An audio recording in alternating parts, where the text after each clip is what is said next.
ચીકણા તૂટે નહીં એવા કાગળ મળે સાચવતી જાઉં, ક્યારે ફેંકવું નહીં. ગાય માતા આવીને મારા નાળિયેરને પૂરું કરી દીધું. હોટલ અને અહીં જો ખિસકોલા અને ચકલા અહીંયા મુખ્ય ખાનાર છે. ઊભી પાળી પર નાખી દે. નમસ્કાર મિત્રો, કેમ છો? મજામાં ને? આપ સૌ કુશળ હશો એ જ શુભેચ્છાઓ સાથે આપ સૌને જય લક્ષ્મીનારાયણ, જય સ્વામિનારાયણ, જય જીનેન્દ્ર, જય હાટકેશ, જય જલારામ, જય ઠાકરદાણી, હરિઓમ, જય માતાજી.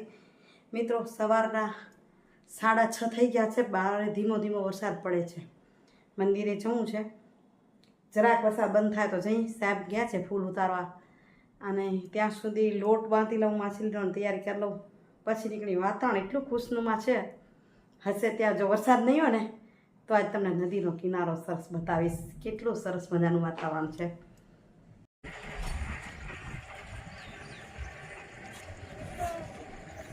સરસ મજાનું વાતાવરણ છે. જોકે મોસમ વિરોધનું કહેવાય કચ્છ માટે. નવરાત્રિમાં વરસાદ આવે એટલે નવરાત્રિ બગાડે એ તો ઠીક, પણ સાથે સાથે ખેડૂતોના પાકને પણ બગડે. પણ વાતાવરણ ખૂબ જ ખુશનુમા છે. તમે તારીખો જોઈ શકો. સામે ભૂતનાથ મહાદેવનું મંદિરના દર્શન, અને આ બાજુ આપણી સોસાયટી દેખાય.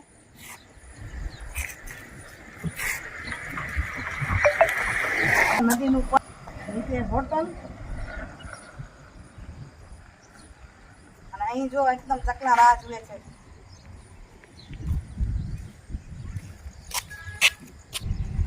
એ સાહેબ અહીંયા ચકલીને ચોખા બાજરો નાખશે. જુવાર હોય ક્યારે કે જુવાર ઓછી ખાય, એમાં ચકલા ઓછા ખાય, એટલે એને મૂકી દો ને. એટલે બીજે જે સારું હોય ત્યાં કરો. એમને નહીં ચાલે. ક્યાંક કોઈ રેતી નાખીશે તો રેતીને ખંખેરશે, પછી નાખશે. ચકલા રાહ જુએ છે. જુઓ કેટલાય ડાળી પર બેસી બેસી. બાજુ ખિસકોલા, અહીં ચકલા, ખિસકોલા, હોલા, કાબરું બધા આવે. કાબરા, હોલા, ખિસકોલા અને ચકલા અહીંયા મુખ્ય ખાનાર છે. ઊભી પાળી પર નાખી દે. ચકલી ચીચી ચીચી કરતી હમણાં જ આવશે. એ કહો હમણાં ચકલી આવશે ચીચી કરતી. એ આવા મંડી ગઈ.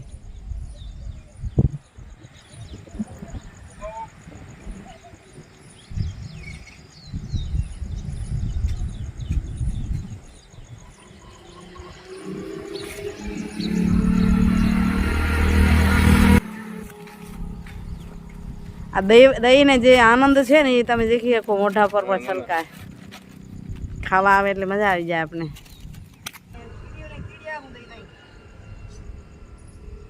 સાંજે તો કેટલા વાગે આવી ખબર ન હોય, એટલે પછી સવારે ચીડિયા પુરાઈ જાય.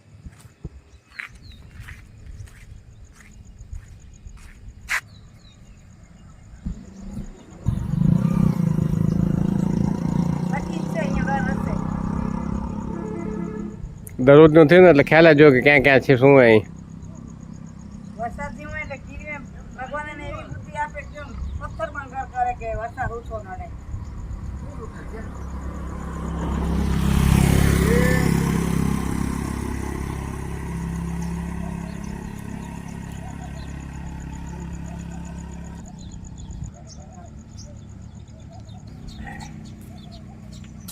હા, હું જો ચકલા કેટલા આવી ગયા મસ્ત. 2 હોલા પણ આવ્યા બાજુ.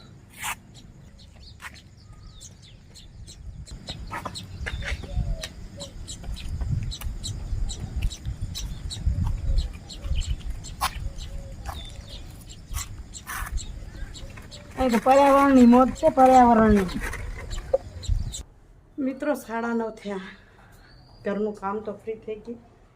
દશેરા છે એટલે વિચારું છું સાફ સફાઈ કરું. રજાનો દિવસ છે એટલે પોતા નથી કર્યા. કચરા કાઢી લીધા, કપડાં સુકાવી લીધા.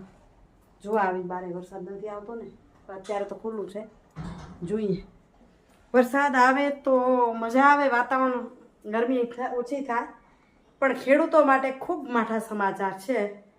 કારણ કે કોઈનો કપાસ તૈયારીમાં છે વીણવાની, અને એના પર વરસાદ પડે એટલે બગડી જાય. અને કચ્છની ભૂતળી જે સાંભળશે એ હશે ભૂતળી કેમ કે બધાએ, તો કચ્છની ભૂતળી જે મગફળી કહીએ, માંડવી કહે, તો તૈયાર પડી છે. કોઈ તો ઉખડેલી તૈયાર છે, કોઈની ઓપલરમાં કે હલરમાં જે તમે કહો એને કાઢવાની તૈયાર છે. અને વરસાદ બગાડશે. ભગવાનને પ્રાર્થના કરી કે તું હમણાં ના આવ, કારણ કે ઢોર માટે તૈયાર ચારો થઈ ગયો છે. જે મઠડીનો માંડવીનો એ ચારો પણ બગડી ગયો છે અને હજુ વધુ બગડતો જશે. એટલે આપણે બધા પ્રાર્થના કરી કે ભગવાન ખમૈયા કરો. એસટી ઉપર લખ્યું છે પશુઓ પર દયા કરો, પણ ભગવાનને કહી તમે પણ માનવ અને પશુઓ પર દયા કરો, સમય પર આવો. ચાલો હવે સાફ સફાઈની તૈયારી કરું.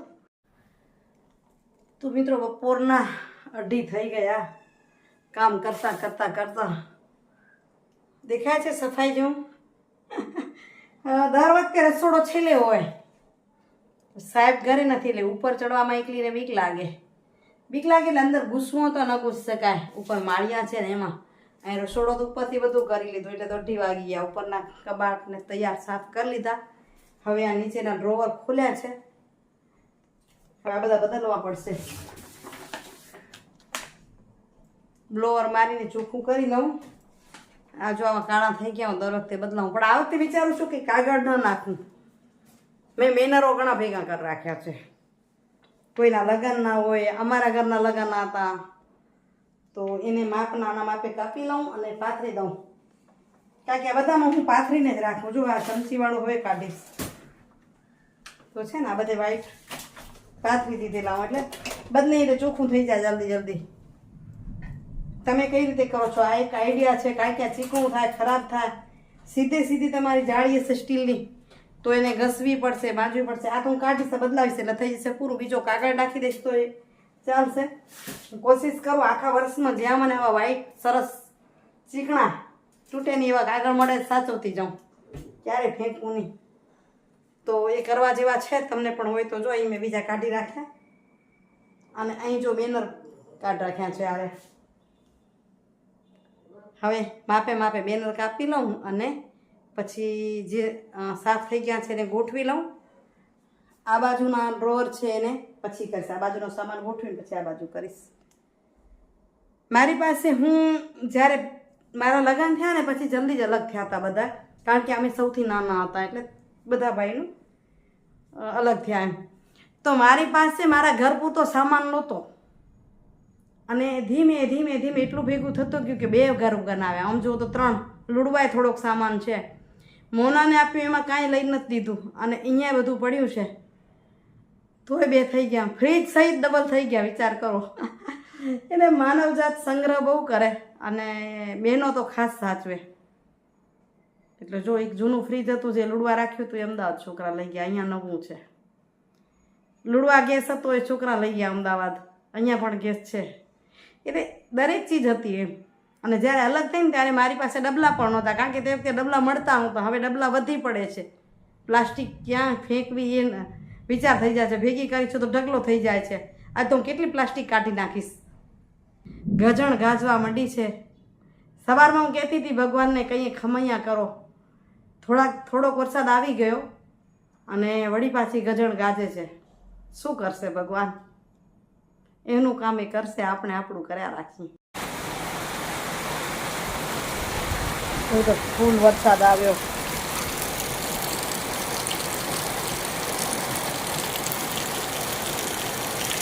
સતત પાણી પડે છે.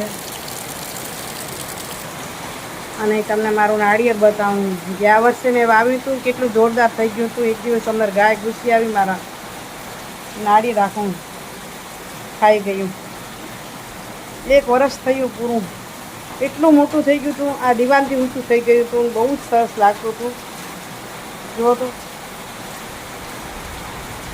ગાય માતા આવીને મારા નાળિયેરને પૂરું કરી દીધું.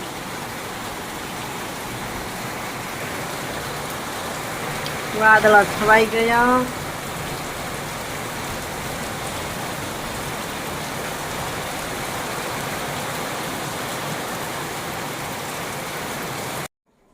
જો કેટલા મસ્ત લાગે છે. થઈ ગયા ને, આ જૂના દાગા દાગા થઈ ગયા હતા. આ કાગળ હતા, અહીં હવે બેનર આવે એ બેનર નાખી દીધા. એટલે એના પર પાણી નાખીને બીજી વાર સાફ કરશો તો ચોખ્ખું થઈ જશે. નીચે તો જાળી છે સ્ટીલની, તેના પર નાખી દઈએ તો એને ઘસવામાં સરળ થઈ જાય. તો તમે પણ સફાઈ કરો તો આ રીતે નાખતા હશો, ન નાખતા હો તો કાગળ કે ગમે એ મૂકી દેવાનું, તાકી જ્યારે સાફ કરી તો જો મેં આ બદલી નાખ્યા, કાઢી નાખ્યા અને નવા આવી ગયા, એટલે ઘસવા ન પડે આપણને. જો જૂના છે બધામાં ધાબા ધાબા થઈ ગયા હતા.